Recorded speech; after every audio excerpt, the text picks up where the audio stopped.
अस्सलाम वालेकुम dear students. आज का जो टॉपिक है वो है constitutional means to prevent defection. ध्यान दीजिएगा, constitutional means to prevent defection. हमारे कॉन्स्टिट्यूशन ने क्या क्या इकदाम उठाए हैं डिफेक्शन को रोकने के लिए, या ऐसा भी पूछा जा सकता है how can defection be controlled. ये जो प्रैक्टिस चल रही है, डिफेक्शन की जो प्रैक्टिस चल रही है which has corrupted Indian politics, इसको कैसे कंट्रोल किया जा सकेगा। और what is anti defection law. एक लॉ बना था एंटी डिफेक्शन लॉ, वो क्या है। क्योंकि सबसे पहले तो हमें इसको अंडरस्टैंड करना है कि डिफेक्शन है क्या, फिर हम अकॉर्डिंगली अंडरस्टैंड कर पाएंगे कि उसके लिए एंटी डिफेक्शन लॉ क्या क्या बनाए गए थे इस चीज को रोकने के लिए। सबसे पहले तो बच्चों मैं आपको ये बता दूं, डिफेक्शन जो है it is a feature which has corrupted Indian politics. याद रखिएगा, this is the feature which has absolutely corrupted Indian politics. क्योंकि इसकी वजह से बहुत सारी दिक्कतें आई, बहुत सारी परेशानियां हुई, जिसके लिए कॉन्स्टिट्यूशन में यहाँ पे अलग से लॉज बनाए गए, वो अभी हम पढ़ाएंगे आपको। तो सबसे पहले हम देखेंगे ये डिफेक्शन जो है, ये प्रैक्टिस जो चल रही है जिसने हिंदुस्तान की पॉलिटिक्स को बुरी तरह से करप्ट किया है, ये है क्या। It means that an elected representative leaves the party on whose symbol he or she has been elected and joins another party. ध्यान दीजिएगा बच्चों, जब इलेक्शन होता है तो डेफिनेटली एक पॉलिटिकल पार्टी जो होती है वो रिप्रेजेंटेटिव्स को नॉमिनेट करके उनको क्या करती है, उनको टिकट दे देती है और वो उसी पॉलिटिकल पार्टी के का सिंबल हासिल करके फिर इलेक्शन में, चुनाव में हिस्सा लेते हैं। और धीरे धीरे अगर पार्टी ने जीता, बंदे ने जीता, रिप्रेजेंटेटिव ने जीता उस सिंबल को लेके, तो ऑब्वियसली वो समझ लो वो वोट पार्टी को ही जाता है। तो हिंदुस्तान में भी यही प्रैक्टिस चल रही है कि यहाँ पे हर एक पॉलिटिकल पार्टी जो है वो अपने कैंडिडेट्स को नॉमिनेट करती है और उसके बाद उनको टिकट दे देती है और वो अपनी पॉलिटिकल पार्टी का सिंबल लेके चुनाव में बढ़ चढ़ के हिस्सा ले लेते हैं। और ऑब्वियसली लोगों को पसंद आई उसकी पॉलिसीज पॉलिटिकल पार्टी की, अकॉर्डिंगली फिर उसको वोट करते हैं। तो हिंदुस्तान की पॉलिटिक्स में भी ऐसा ही होता है कि हर कोई बंदा जो है किसी न किसी पॉलिटिकल पार्टी का सिंबल हासिल करके चुनाव में हिस्सा लेता है और फिर इलेक्शन चाहे जीतता है चाहे हारता है। तो अब अगर बंदे ने इलेक्शन में हिस्सा लिया, डिफेक्शन जो है ये वो प्रैक्टिस है, डिफेक्शन जो है ये वो करप्टेड प्रैक्टिस है। इसका मतलब है कि एक बंदा जो है उसने इलेक्शन में हिस्सा लिया और किसी पॉलिटिकल पार्टी के नाम पे चुनाव में हिस्सा लिया, उसके सिंबल को लेके फिर चुनाव जीता। लेकिन फिर चुनाव जीतने के बाद क्या देखता है, ये देख रहा है कि मेरी पार्टी आगे नहीं बढ़ रही लेकिन मैंने जीता, तो किसी दूसरी पार्टी ने जीता, तो फिर अपना ये क्या करता है काम, ये डिसीव करता है अपनी पेरेंट पार्टी को, अपनी पार्टी को छोड़ के दूसरी पार्टी को ये ज्वाइन करता है। तो ये एक बहुत बड़ी बात है हिंदुस्तान की पॉलिटिक्स में, जिस प्रैक्टिस को 60s ऑनवर्ड से ज्यादा देखा गया। जब एक बंदा, फिर से मैं आपको रिपीट कर लूं बच्चों, जब एक बंदा चुनाव में हिस्सा लेता है, ऑब्वियसली किसी न किसी पॉलिटिकल पार्टी के सिंबल को लेके वो चुनाव जीतता है, लेकिन चुनाव जीतने के बाद अपनी पार्टी को डिसीव करके दूसरी पार्टी को ये ज्वाइन करता है। So this is a bad practice, is a malpractice which is continuously or which has continuously corrupted Indian political system.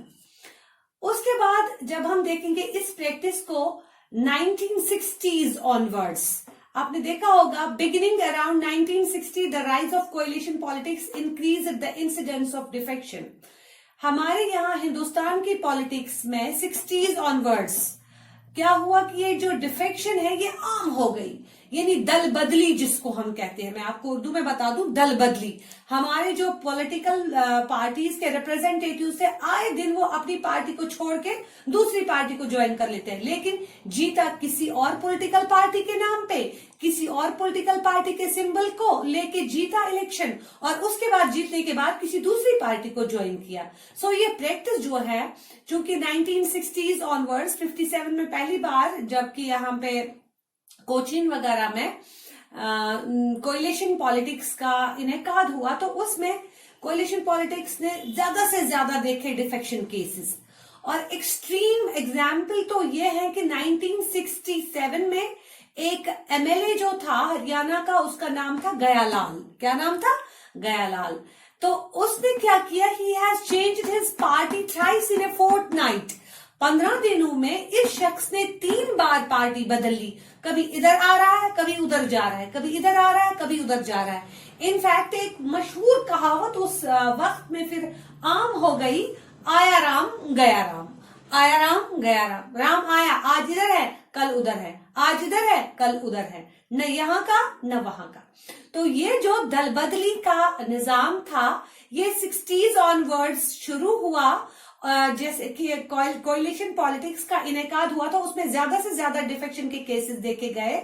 सरकारें टूटती गई, सरकारें बनती गई। तो इसमें डिफेक्शन की वजह से, चूंकि कोalition पॉलिटिक्स में ये ज्यादा पावरफुल रहता है, अगर एब्सोल्यूट मेजॉरिटी होगी तो दूसरे की आपको जरूरत नहीं है, दूसरों की सहायता की, दूसरों के वोट की। लेकिन जब आपके पास मेजॉरिटी है नहीं और आपने दूसरे पॉलिटिकल पार्टनर्स का सपोर्ट हासिल करके गवर्नमेंट बनाई है, उस वक्त आप बिल्कुल डिलेमा में रहते हैं, दुलमुल में रहते हैं हर बार कि क्या पता ये मेरा साथ कब तक दे। और जब तक वो बंदा आपका साथ दे रहा है, आपकी पार्टी चल रही है, आपकी हुकूमत चल रही है, and at the moment you will lose confidence vote, तो खुद ब खुद सरकार टूट जाती है। तो कोalition में यहाँ के ज्यादा चांसेस होते हैं। तो ये जो शख्स था गयालाल, जिसकी वजह से फिर आया राम गया राम डिक्टम जो मशहूर हो गया, उसके बाद बहुत सारे एग्जाम्पल्स हमारे पास डिफेक्शन के सामने हैं। 1977 में पहली बार नॉन कांग्रेस गवर्नमेंट आई। याद रखिएगा बच्चों, it was first time in Indian politics when non-Congress government was formed at center in 1977। तो उसमें प्राइम मिनिस्टर मोरारजी देसाई थे। उनके साथ क्या हुआ कि मोरारजी, जब वो जनता पार्टी बनी, उस वक्त कौन सी पार्टी बनी कांग्रेस के बाद? पहली बार 77 में कांग्रेस को झटका लगा और कांग्रेस ने चुनाव हारा सेंटर में। 47 से लेके 77 तक जो था, that was the Congress dominant era. और उसके बाद 77 में पहली बार जब नॉन कांग्रेस गवर्नमेंट मोरारजी देसाई के थ्रू बनी, जो कि जनता पार्टी के थे, क्योंकि जनता पार्टी जो थी वो एक कोalition पार्टी थी। बहुत सारे पॉलिटिकल पार्टनर्स जो है वो join hands together after the emergency of 1975। चूंकि इंदिरा गांधी की भी कुछ गलतियां थी उसमें, उसने बहुत ज्यादा डिक्टेटरशिप यहाँ पे जमा रखी थी, जिसने जन्म दिया जनता पार्टी को। और चूंकि जनता पार्टी जो थी, ये असल में बहुत सारी पॉलिटिकल पार्टीज की मिली जुली एक पार्टी बनी, और इसमें बहुत सारे कोalition पार्टनर्स भी थे। तो इसमें भी मोरारजी देसाई जो है, उसको 5 साल नहीं बल्कि उसको 2 साल के बाद ही रिजाइन करना पड़ा। He had to resign in July 1979, you know, क्योंकि बिकॉज ऑफ हैवी डिफेक्शन, क्योंकि उसको बाकी पार्टनर्स ने सपोर्ट नहीं किया, यानी फिर से डिफेक्शन देखा गया। और उसके बाद और एक कुछ एग्जाम्पल्स मैं यहाँ पे आपको बता दूं। In 1980s Himachal chief minister Shanta Kumar had to resign in 1980 because of heavy defection. Chief minister जो शांता कुमार थे हिमाचल प्रदेश के, उनको भी 1980s में रिजाइन करना पड़ा, क्योंकि उनको बिल्कुल बहुमत मिला नहीं, उनको सपोर्ट उन्होंने वापस लिया। या ऐसी एग्जाम्पल हमें देखने को मिली 80s में ही दूसरी एक, कि हरियाणा का जो चीफ मिनिस्टर था Shri Bhajan Lal, he joined Congress by leaving the Janata party along with 35 members. उसने क्या किया, भजन लाल जो हरियाणा के चीफ मिनिस्टर थे, उन्होंने कांग्रेस को ज्वाइन किया। क्योंकि मैंने यहाँ कहा था 77 में कांग्रेस जो है, कांग्रेस ने डिफीट कांग्रेस को मिली और पहली बार नॉन कांग्रेस गवर्नमेंट आई। अब उसके बाद जब मोरारजी देसाई 79 में चले गए, इसी असना को लेके श्री भजन लाल जो चीफ मिनिस्टर हरियाणा के थे, उनको लगा कि अब फिर से कांग्रेस आएगी, तो उन्होंने ही left Janata party along with 35 members and joined Congress. उसने उनको लेके अपने 35 और मेंबर्स को लेके फिर कांग्रेस को ज्वाइन किया। यानी ये जो प्रैक्टिसेस आए दिन हमें देखने को मिली, इसने मजबूर कर दिया, क्योंकि इसने हिंदुस्तान की पॉलिटिक्स को बुरी तरह से बर्बाद करके रखा था। बहुत ही करप्ट पॉलिटिक्स यहाँ पे चल रही थी। हर एक जो बंदा था, हर एक रिप्रेजेंटेटिव जो था उसको ये लालच थी कि डिफेक्ट करके, चूंकि अपनी पार्टी को, पेरेंट पार्टी को डिसीव करके जब मैं दूसरी पार्टी को सपोर्ट करूंगा जबकि उनको मेरी जरूरत होगी तो डेफिनेटली मुझे मिनिस्टेरियलशिप मिलेगी, मुझे कैबिनेट का मिनिस्टर बनाया जाएगा। तो इसी लालच को लेके ये जो डिफेक्शन मामला था ये आम होता गया हिंदुस्तान की पॉलिटिक्स में। क्योंकि अब हमारी सरकार तो चुप नहीं रहती, इसके लिए बहुत सारे इकदाम उठाए, कॉन्स्टिट्यूशन में इसके लिए लॉ फिर बनाया गया, इसने मजबूर कर दिया कि नहीं ऐसा होना नहीं चाहिए। अगर बंदे को पार्टी छोड़नी है तो इलेक्शन से पहले पार्टी छोड़ ले, ऐसा नहीं कि इलेक्शन जीतता है एक पार्टी के सिंबल को लेके फिर उसके बाद दूसरी पार्टी को ज्वाइन करता है, तो ये चीजें अलाउ नहीं होनी चाहिए। तो इसी चीज को लेके कॉन्स्टिट्यूशन में कुछ यहाँ पे हमने अमेंडमेंट एक्ट्स यहाँ पे डिस्कस करने हैं। क्योंकि ये जो एंटी डिफेक्शन लॉ है it is in the 10th schedule of Indian constitution. बच्चों, टोटल नंबर ऑफ शेड्यूल्स जो हिंदुस्तान के आईन में है the number is 12। When the constitution was made in 1950, when it was implemented, when it was enforced, that time there were only 8 schedules. पहले 8 schedules थे, अब हमारे पास 12 शेड्यूल है। इसका मतलब है 4 और शेड्यूल्स ऐड किए गए, 9, 10th, 11th एंड 12th। जैसे 11th, 12th शेड्यूल जो है वो पंचायत और म्यूनिसिपैलिटीज को लेके है, 10th शेड्यूल जो है वो एंटी डिफेक्शन लॉ है। चूंकि 52nd अमेंडमेंट हुई थी 1985 में, हालांकि इंदिरा गांधी ने इससे पहले भी कोशिश की थी, हमारी सरकार खासकर क्योंकि यहाँ पार्लियामेंट्री सिस्टम ऑफ गवर्नमेंट है ये बुरी तरह से मुतासिर हुआ और इंदिरा गांधी ने पहल भी की थी 70s ऑनवर्ड्स। लेकिन मसला ये हुआ कि उसको अपोजिशन थी, पहले तो स्प्लिट हुआ था कांग्रेस को जो कि सिंडिकेट्स अलग से हुए थे, Congress O and Congress R जो दो डिवाइड हुआ था कांग्रेस पार्टी 2 हिस्सों में, कांग्रेस आर और कांग्रेस ओ में। तो चूंकि उसकी बहुत ज्यादा अपोजिशन थी इसलिए वो बिल जो थी वो आगे नहीं बढ़ रही थी। लेकिन उसके बाद चूंकि उनके जो बेटे थे mister Rajiv Gandhi, he introduced the bill in 85, जो कि 84 में इंदिरा गांधी वाज असैसिनेटेड। याद रखिएगा इंदिरा गांधी को 1984 में कत्ल कर दिया गया और उसके बाद यहाँ पे प्राइम मिनिस्टर ऑफ इंडिया बनते हैं youngest prime minister of India Rajiv Gandhi, जिनकी उम्र खाली 40 साल की थी, यंगेस्ट सबसे छोटे प्राइम मिनिस्टर बने हैं वो। तो उन्होंने क्या किया, उन्होंने इस बिल को आगे लिया और फाइनली ये एक एक्ट बन गया जिसको 52nd अमेंडमेंट 1985 में यानी 1985 में ये लॉ बन गया।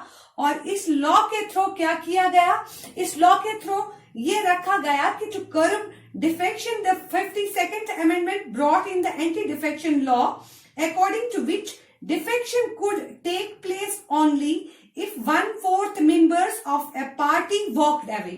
इसमें ये रखा गया कि डिफेक्शन तब मानी जाएगी जब 1/4 मेंबर जो पॉलिटिकल पार्टी के होंगे जब वो वॉकआउट करेंगे, जब वो उस पार्टी से निकल जाएंगे तब जाके डिफेक्शन माना जाएगा। अदरवाइज किसी एक बंदे को लेके हम पूरी सरकारें गिरा नहीं सकते हैं। लेकिन अनफॉर्चुनेटली क्या हुआ, however this law was unable to curb defection. इस लॉ के बनाने के बाद भी चूंकि ये लॉ जो था ये पूरी तरह से फिर कामयाब हुआ नहीं, इसको फिर अमेंड किया गया, इसमें फिर एक चेंज लाई गई 91st अमेंडमेंट जिसको कहते हैं इन 2003।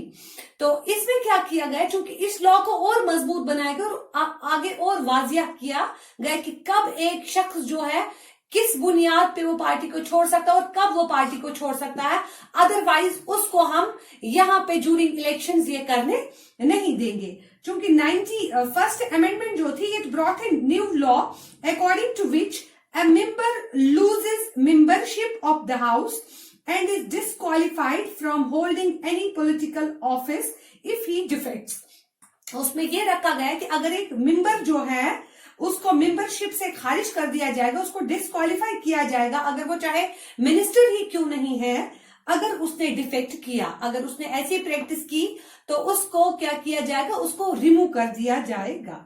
तो ये लॉ जो था, फिर उसके बाद ये भी रखा गया कि डिसीजन जो है decision of the presiding officer is final in such cases. क्योंकि प्रिजाइडिंग ऑफिसर स्पीकर होता है यहाँ पे लोकसभा में, तो राज्यसभा में आपको पता ही है राज्यसभा में चेयरमैन होता है जो कि वाइस प्रेसिडेंट ऑफ इंडिया होता है। तो यहाँ कहा गया कि अगर एक शख्स ऐसा करेगा फिर उसके बाद जो वहां पे चाहे स्पीकर हो चाहे चेयरमैन हो राज्यसभा का या लोकसभा का स्पीकर हो, फाइनल डिसीजन वही दे देंगे कि बंदे को हमें क्या करना है, डिस्क्वालीफाई करना है या नहीं करना। अगर डिस्क्वालीफाई करना है तो किस बुनियाद पे करना है। तो इस तरह से बच्चों जो ये प्रैक्टिस थी डिफेक्शन, इसको रोकने के लिए 1985 में 52nd अमेंडमेंट एक्ट बनाया गया और फिर इसी एक्ट को और अमेंड किया गया 2003 में, जिसको 91st अमेंडमेंट कहते हैं। उसमें वाजिया किया गया कि किस बुनियाद पे एक शख्स जो है उसको डिस्क्वालीफाई किया जाएगा और आए दिन हम ऐसा करने नहीं देंगे, अलाउ नहीं करेंगे कि कोई भी मेंबर जो है वो किसी भी पार्टी में इलेक्शन जीत के फिर किसी भी पार्टी को ज्वाइन कर ले। So this is all about today's topic. Inshallah tomorrow we will start next one. Okay, Allah Hafiz.